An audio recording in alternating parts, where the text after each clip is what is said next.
Hey, what's up, people? Pizzal here, and I wanted to do this gameplay commentary as kind of a continuation on the vlog that I uploaded over on my vlog channel recently about gun control and media violence, especially in the wake of the tragic school shooting that happened in Colorado. And just recently, it was brought to light that the gunman in that tragedy had been a huge fan of the Call of Duty series.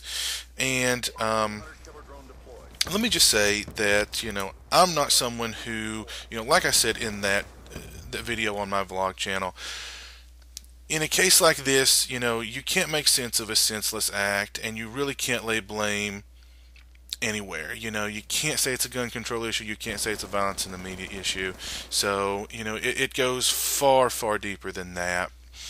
But having said that, I was thinking about particular video games, first-person shooters like Call of Duty, like Battlefield, going all the way back to games like Doom that I played, years and years and years ago, and how violent video games are just inherently different than other violent types of media because there is a participation aspect to them. You take on a character, an avatar, in the case of Call of Duty, a soldier, and you control them. You are literally, you know,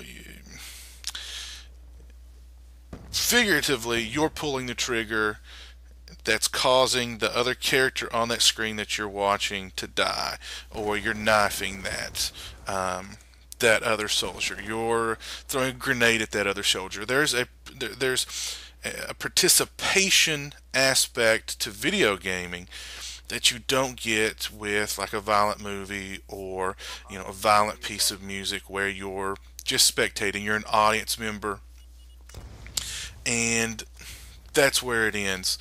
With video gaming, like I said, particularly with first person shooters, you're participating. And I was just wondering you know, how that further affects the sort of desensitization to violence. Whereas, there's so much violence, not just in movies, but on television. Watch Sons of Anarchy. That is unbelievably violent for cable television. But again, you're not participating in it. You're just an audience member. Actually, you know, as I said, controlling the character as they shoot and kill or knife or grenade or whatever the means to an end, is you're controlling that aspect of the game. I was thinking about how that is a whole other ball game from the audience, um, the audience aspect of a movie or a TV show, and how that, you know, not only desensitizes. I can watch a movie, and if it's a violent movie and they're using weapons in it, I know what that weapon is. I know that's a tar. I know that's an MP7. I know that's an MP5, not an MP5K. Oh, now that's an MP5K because I've played Call of Duty since, Call of Duty, well, since all the way back to Call of Duty, the original Call of Duty, really, but Call of Duty 4, Modern Warfare 2, all the way to now in Black Ops 2. And, I read a really interesting, I watched a really interesting video here on YouTube with Bret Easton Ellis, who's, a very controversial writer in his own right, who's written very, very intense and violent novels such as American Psycho. And he even pointed out the fact that, the participatory aspect of first-person shooter video games and how that even sort of, disturbs him a little bit as far as, there's a separation. There's that separation between a violent movie and you as the viewer. There's not a lot of separation to me, it seems like with a violent video game and the person who's playing it because the person who's playing it is controlling it. I don't know.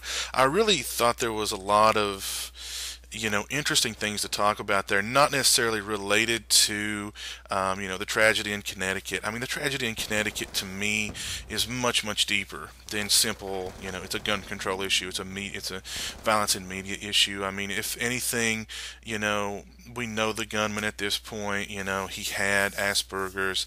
He clearly had a lot of mental health issues that either had not gone diagnosed or were not properly treated. So, I mean, if anything, let's talk about healthcare in this country. But I don't know. I mean, that's something entirely different. I just kind of wanted to get that out there about the participatory aspects of first-person shooter video games and get some feedback on that and see what you guys kind of feel about that, because I think it's kind of interesting to think about that that aspect of violent media as far as violent video games are concerned, which unfortunately Call of Duty is being pointed at now as, the reason why this happened. So anyway, yeah, until next time, you guys take it easy. I'd love to hear some comments and stuff below. And thanks for watching as always. Go check out my vlog channel. I'll leave a link in the description. Peace.